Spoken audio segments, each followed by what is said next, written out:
Updated PCR patient disposition guidelines. There is a guide online, the O Drive, same place it's always been. I updated it a couple days ago. So if you're watching this, you probably can't read the board all the time, so print this out for your people to read through it as you go through watch the video. What happened was ESO uses different terminology for the dispositions than Zoll did. So I asked them why they did that, and according to them, the state of Oklahoma gave them different dispositions. So that's where we're at. There's nothing we can do about it. We can't change them. I tried to change them on what you see on your ticket to make them the same as they used to be, but ESO does not have that capability. So we're gonna have to learn the new dispositions. They're not that much different, but there's a couple that are confusing, so I wanna make sure everybody knew what they were supposed to do. So the guide, the rule is per the state, if a medic gets dispatched from the station on a call, there has to be a ticket written. Okay, so if a medic is assigned to a call, and per the state, the way to define that is if their wheels move. So if they're assigned to the call and the medic pulls out of the bay, an EPCR ticket has to be done. So that is the state rule, which is a state law. So you have to do a ticket for every call when the medic's assigned to it. And it has to be a PCR. It can't be a fire ticket. So the other thing that's changed, the main thing that's changed for us, okay, it's always been that way. That's the way we've been doing it forever. The main thing that's changed is how to define people from patient to subject. That's how I laid it out before to make it easy, and that has changed. So the main thing for a subject now, the only person that can be a subject for us is a lift assist only. Okay, so no more, we used to do subject and that could be a no treatment required. The way the new verbiage is, that's not allowed. So the way I define it in here is if you make contact with a person, they'll either be defined as a patient or a subject, just like it was before. The only person that can be defined as subject is someone that's requesting public assistance in some way. On a medical call, that will be lift assist only. Right, so a patient is anyone that has a complaint, they requested an evaluation for a possible illness or injury, and then the new thing is someone else requested this. They've experienced an event that would reasonably cause injury or illness, or they do not appear competent to refuse, per the protocol. So the thing that's changed from the way it was before is someone else requested it. So that takes away everything that's not a lift assist. The biggest thing we used to use that for is a car wreck. Okay, so you have a car wreck and it's a possible injury accident and we get a medic dispatched, right? So the way the state is now defining that, according to ESO, is that somebody requested, whether it be a passerby, a police officer, etc. They said, I saw somebody that looked like they were injured, so that person's now have requested an assessment, therefore they're a patient, per state law. Okay, so they can no longer be a subject. So you can no longer do a no treatment required ticket and write subject denied any injury or illness, blah, blah, blah. That person is a patient because you did an evaluation because somebody requested it, right? So that's the main thing that's changed. So once you define somebody as a patient, they have a complaint, somebody asked them to be checked out, whether that's them, so they don't have a complaint, right? They're like, I want you to just check my vitals. They requested an evaluation. They're now a patient, okay? Or you have a car wreck and a police officer pulls up. They never voice a complaint in any way, but the police officer says, send medics to check them out because they were in a car wreck. That person's now a patient. Same thing with their mom, their sister, bystander, doesn't matter. Anybody requested. There's an event, okay? They're ejected from a car, but they're not injured. They're a patient. Not competent to refuse, okay? So if they're not competent to refuse, they're not competent to tell you there's nothing wrong with them, right? So people that are altered, etc. If they're not competent to refuse, per the protocol, but their POA is competent, they can refuse. Okay, so if they aren't competent, but their POA, get them on the phone, the POA says, no, I talked to them earlier, they're acting just like normal, and that person you're talking to is competent, they can refuse for them. But if they're not competent to refuse, and you don't have a POA, then they have to become a patient. You're going to have to do a refusal on them. Any patient requires one of the following tickets. Okay, so it's listed on your paper. It used to be there was less of these. Now there's a few extra. There's transported with lights and sirens, and then transported no lights and sirens. It used to just be one selection. Now the two different buttons have been put into one place. So if you transport them with lights, you use lights and sirens, obviously. Transport no lights and sirens, transport no lights and sirens. Next is patient was treated and released per protocol. The only thing we use that for is hypoglycemia, okay? So if you give somebody D50 or D10, excuse me, and wake them up, then patient treated, released per protocol. So what that is that's billing, right? So I'm gonna have some billing stuff at the end of this. We just had a billing meeting with the city, EMS team, and MediClaims rep, and they were talking about this in particular. Somebody gets medication from you, the main time we give medication and release somebody is D10, they get a bill. So it's important that is selected properly, because that person gets a bill even though they weren't transported. And if you don't select that, it makes it a lot harder for the city. There are two people, and I can't remember their names at the city, that do this, and they have to go through each and every one of these tickets. So when you pick the wrong disposition on that and do a refusal, that person automatically doesn't get a bill. So one, it hurts us obviously because we're giving treatments for not getting reimbursed, but then it makes two people at the city have to work harder to find those tickets. So it's important you pick the right one. Patient treated and released AMA. Okay, so if you do a refusal and it's AMA, you're always going to select that.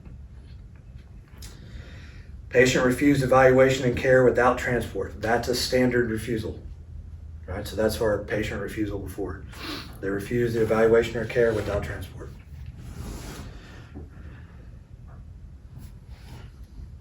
Talking to Dr. Stanton in the past, why is it patient refused evaluation and care without transport? Why is that a refusal? What if I treated them in some way? As far as Dr. Stanton and the city is concerned, billing wise, treatments for us is medications. They don't care about a 4x4. If you wrapped a 4x4 on their arm, that's not a treatment. What they're considering treatments as far as billing goes is medications. And we don't give people medications and then let them stay at home, with the exception of D10, which we have a proper disposition for, and then AMA. If I gave you a medication, you need to go to the hospital, such as Narcan, etc., and that's going to be your other main one that you would do that for, and that's going to be AMA. You're going to want that person to go to the hospital. Any questions about that so far? Clear for us? Cool. Next is patient dead on scene, no resuscitation attempted, so that's your signal 30. And then patient dead on scene, resuscitation attempted, so that's going to be when I do a termination. So if I decide not to transport the person and I do a termination on scene, it's different disposition than if I don't do anything and I just do a signal 30. Then last is patient evaluated, no treatment transport required. That is your new no treatment required. The big difference being it didn't used to say patient, which is going to throw people off because we used the patient subject before. Now, because I did evaluate them, because that somebody asked for us to be there, so we're there, that person's now a patient. But they didn't require any treatment or transport. Clear? Everybody clear on those? Cool. All right, and then moving down there, on the patients, just to recap this, all patients require that you do one set of vitals and one assessment. Okay, so I need to have those. With the exception of no treatment transport required. Patients that are evaluated but are not transported or don't have a complaint, excuse me. So the no treatment required means they don't have a complaint. So just so that's clear, let's say there's a car wreck and somebody else called, I get there, the person said there's nothing wrong with me, and I do a no treatment required, that does not require a set of vital signs because it's a no treatment required. But every other ticket, such as a refusal, they require a set of vital signs and one assessment, right? If transported, 2 sets of vital signs and 2 assessments. So if you transport them to the hospital, you have to have at least 2 sets of vitals and 2 assessments. So if you're at the Highlands and it's 100 yards to the hospital, there has to be a set of vital signs when I get in the ambulance, an assessment, and then when I get to the hospital, there has to be a set of vital signs and an assessment. There has to be 2. That's a state law. It's a state rule. If patient refuses vital signs or assessment, it must be documented in your narrative. So if that's the case, they say, no, I don't want anything. I just want you to drive me to the hospital. I don't want anything on me. That is completely okay, but that has to be documented as a reason why.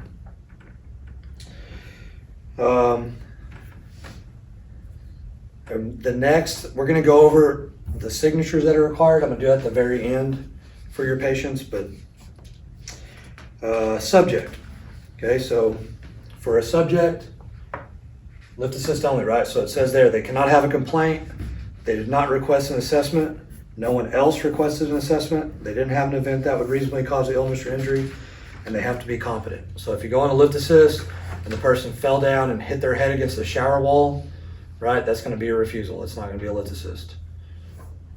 Okay? Or it's going to be at least a no treatment required. Okay, because that person had an event that could reasonably cause a 90-year-old person to have an injury, right? But if they fell and they just fell off their couch and it doesn't appear like any of those things happen, then they can be just a lift assist. Subjects require one of the following tickets, lift assist. That's your only option now, just like we said multiple times. And then the last 2 dispositions are canceled. Okay, so canceled on scene, no patient found. Right, this one causes confusion for people because they used to say, well, I went on this car wreck. The car wreck is the one over and over again gets people. I go on the car wreck, I didn't find a patient, I found a subject. It's not what that means. What that means is somebody called, the best example is like, there's a person that looks like they're unconscious in a car at the research parking lot. I drive to research and there's no one there. I can't find anyone. Right?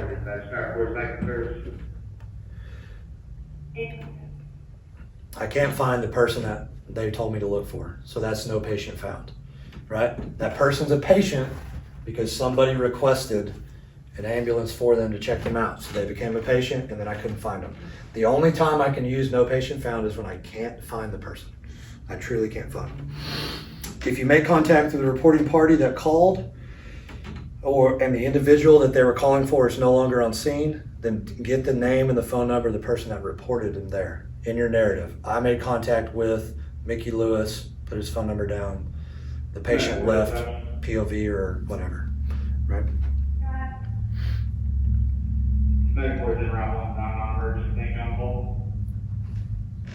And I know it's redundant, but on the last line there, if you make contact with a patient or a subject, you cannot use this disposition.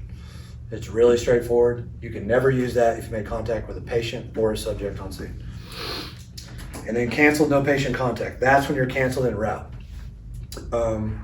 Or you can even use this if you go on scene. You can use this. If I show up on scene and I pull up and I go, hey, medic one's on scene, and then the engine calls over and says, hey, we're good, you can cancel. You can use that. No patient contact. I didn't make contact with anybody, right? Or I show up and the police are like, hey, we don't need you anymore, sorry. Cancel, no patient contact. But you cannot make contact with somebody there, like the reporting party, and then not be canceled by anyone. You can't be canceled by a citizen on scene, right? That's going to be no patient found. All right, so also some changes is the signatures. The signatures didn't really change, but they're in a different format. And there's more options than there used to be. So I want to go over this really quick. So per Mediclaims in the meeting, things that are required on every call. So the provider has to sign. So whoever the lead medic is, you're the provider, right? So you have to sign. We used to sign in at the beginning of shift and it's all auto-populated every time. You'll notice on the ESO that doesn't happen. And when it gets to the end, it'll ask for a signature. So whoever the lead medic is needs to sign. If somebody did a significant intervention, they need to sign. If I'm the lead medic and Madison did the intubation, she needs to sign the tablet, right? If she just did vital signs, you just need the lead provider signature. But if she did a significant intervention or somebody on the engine did a significant intervention, they need to sign because they're going to be responsible for that intervention. Okay.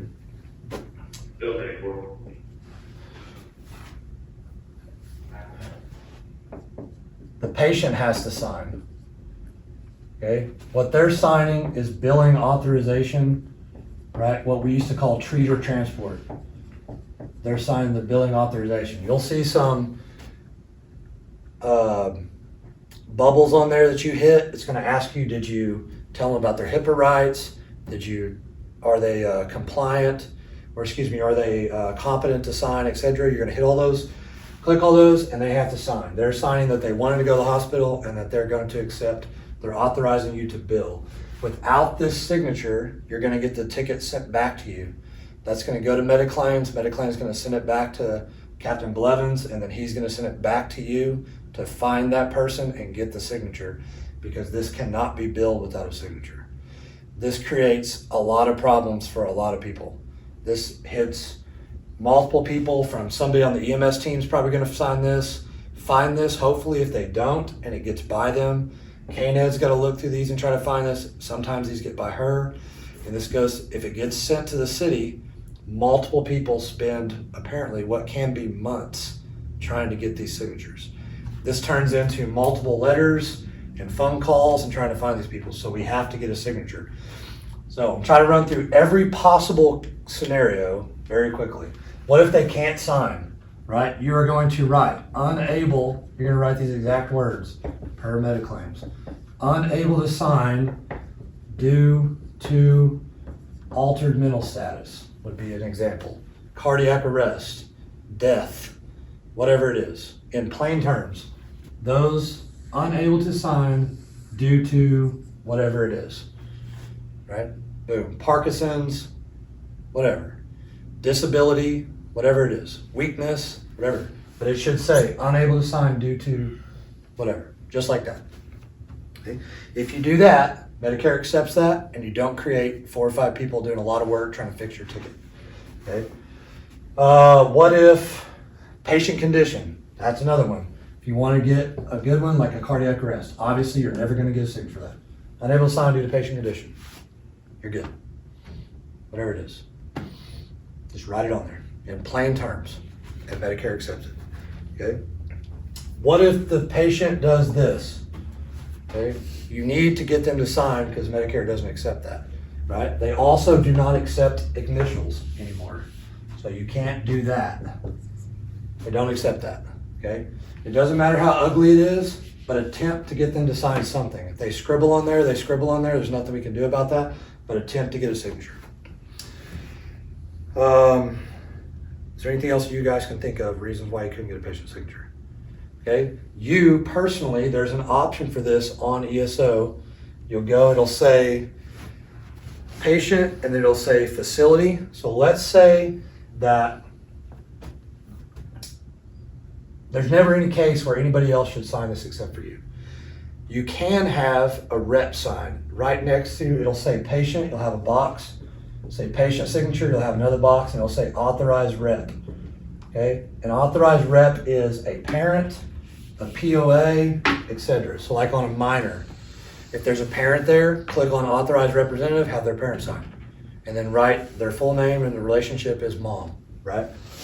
Same thing, unable to sign due to minor, okay?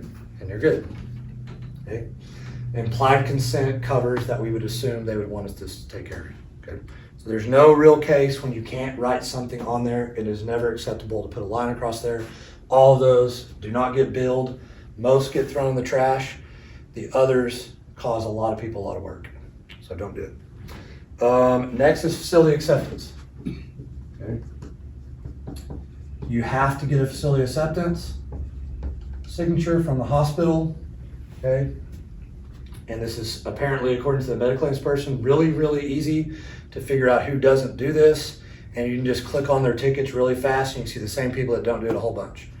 And when you don't do that, then what this is signed as a state law says you have to give a verbal / written report. The written report is your PCR, getting facts, right? And that has to include demographics, care that was given, and you have to give meds and allergies, whatever patient history. That's why we give report inside the bed. And the signature says that they're accepting the patient and that they got that. So all you need is this facility acceptance. We've done it forever. It's no different. You need to get a facility acceptance. If you don't do it, they know exactly who doesn't do it. It's super easy to see. So those are the main three. You have to sign, the patient has to sign, facility has to sign. Yes, sir. Is there any issue with Medicare and facility acceptance signatures similar to the patient billing? Yes. Disposition? If I write unable to sign due to altered mental status, and then I don't get a facility acceptance signature, Medicare's not going to take that. I'm talking about if the nurse or whoever's signing at the facility gives you a smiley face. Yes. Okay. They went over this. The main thing is that what they care about is a first or last name and then whatever your title is. So we're going to use Rob at St. John's of Wasso. Rob RN, as I've been told you can't do, according to Mediclaims, is personally acceptable. If I have a name in this, they would prefer a first and last name and then RN, right? I don't even know Rob's last name. So we're going to use Rick, right? Rick Bigger, National Registered Paramedic. That is preferred. This is okay because there's not a whole lot of these, right? There's only one that works here, right? That's okay. Rick and that is not good, but last name and a title, or preferably both names. If they won't give it to you, you take what you give. What you're probably going to get is this on your screen, and that's okay. Also, because they can go right back to every ticket a Wasso's ever done that they've ever had, and they can scroll through Rob's signature over and over and over again and see he does that a lot, and that's acceptable. But you just have to attempt it. You can't make the nurse have any control over that. That's what they said. Anything else? There's a couple others on there that were confusing some of the guys on A, or they're like, why is this here? Okay, there's some other stuff on there that we don't use, and it's on there. I think we're gonna try to get rid of it, but there's some of it we may need to use or maybe use in the future, so it's on there. But there are airway signatures on there, right? We don't use those currently, but I'm unsure if this is, I'm gonna have to get with Captain Blevins. The airway we don't use, we may use in the future, I have no idea. I'd like to get rid of it, but we have to make sure that we don't need it. There's gonna be a receiving paperwork one, we don't use that. You'll see that on there. We just get a facility acceptance, we don't need multiple ones. I know IMSA had this for a while where you had to get a signature that said this is the patient, and then you also had to get a different one where you had to have them write a time stamp on there and all kinds of crazy stuff. We don't do that, so we don't need that. You have, there's a controlled substance, right? We do that through Operative IQ. We don't need that. We're not gonna use that. And then there is a physician certification, okay? We don't use that. We may use that, we could possibly use that in the future, but I'm gonna try to get these taken down so you don't see them, but I'm not sure yet. But don't worry about these. Nothing's changed on signatures. Your signature, patient signature, facility signature, right? And they are important because it creates a lot of work for a bunch of people at the city when we don't do it right. And they have, it depends on the insurance company, somewhere between 30 days to a year to figure this out. And sometimes these tickets get hung up in there and there's a dozen letters back and forth and arguments and phone calls about why or what this was. So some people don't remember. You transported a 95-year-old for whatever, and then 3 months later when it rolls around to them getting the letter back to get a signature, they don't even know what to do. So it's a lot easier if you get it at one time. Physician certification is for transfers, for interfacility transfers. We don't use this. We get the paper. I'm just gonna go to that. So we need a face sheet, and we need a certificate of medical necessity, which is what this is letting you do on your computer This is a way to do that on your computer, but we get these from the hospital on transfers. You're always gonna get a face sheet, certificate of necessity, and then you're gonna get a packet for the hospital. Okay, so we don't use this because we get this. So that's what's out there. Any questions about that? Is that clear on the patient subject change? Does that make sense? Cool. Not super exciting, but it is super important.